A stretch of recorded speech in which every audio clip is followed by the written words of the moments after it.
14:1 சொல்லுகிறது, புத்தியுள்ள ஸ்திரீயோ தன் வீட்டை கட்டுகிறாள், புத்தியுள்ளாத ஸ்திரீயோ தன் வீட்டை தன் கைகளினாலே இடித்து போடுகிறாள் என்ற மாதிரி அந்த வசனம் சொல்லுகிறது நம்ம பார்க்கிறோம்.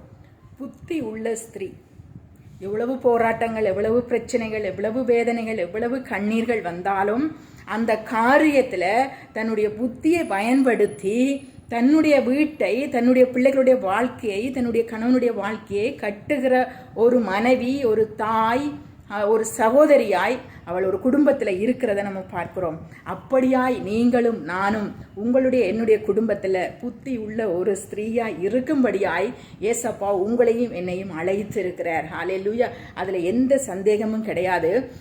நீதிமொழிகள் 14:1 என்னை ஆசீர்வதிங்க ஏசப்பா. இன்றைக்கு நீங்களும் நானும் ஒப்பு கொடுத்து செபிக்கும் போது உங்களுடைய குடும்பத்தில், என்னுடைய குடும்பத்தில் புத்தி உள்ள ஸ்திரீயாய் எல்லா காரியங்களையும் மேற்கொள்வதற்கு, இந்த குடும்பத்தை எடுத்து கட்டுவதற்கு, குடும்ப காரியங்களுக்கு தோள் கொடுத்து நிற்பதற்கு, ஏன் சபையில கூட சபையின் ஊழியங்கள்ல சபையின் போதகர் குடும்பத்திற்கு தோள் கொடுத்து நிற்பதற்கு ஒரு புத்தி உள்ள ஸ்திரீக்கு தேவன் ஞானத்தையும் அபிஷேகத்தையும் அவர் கொடுக்கிறார் என்பதில் எந்த சந்தேகமும் கிடையாது.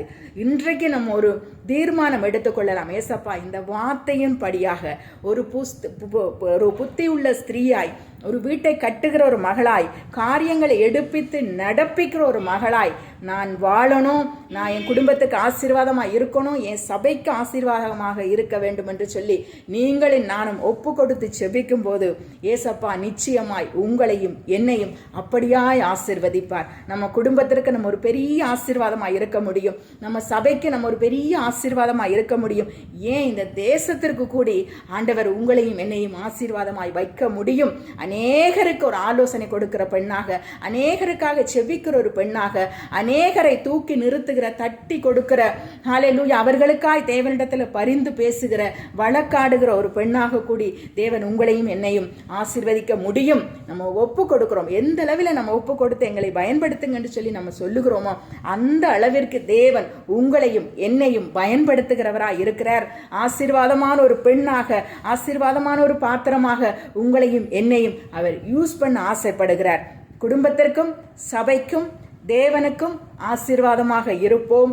தேவன் உங்களையும் என்னையும் ஒரு புத்தியுள்ள ஸ்திரீயாய் எல்லா காரியங்களையும் எடுத்து நடத்துகிற ஒரு ஸ்திரீயாய் மாற்றி இந்த நாளிலே நிறைவாய் ஆசீர்வதிப்பாராக. ஹாப்பி உமென்ஸ் டே. இன்றைக்கு எல்லா பெண்களுக்கும் ஒரு ஆசீர்வாதமான நாள். எல்லா மகளிர்களுக்கும் என்னுடைய அன்பான வாழ்த்துதல்களை நான் தெரிவித்துக் கொள்கிறேன். God bless you.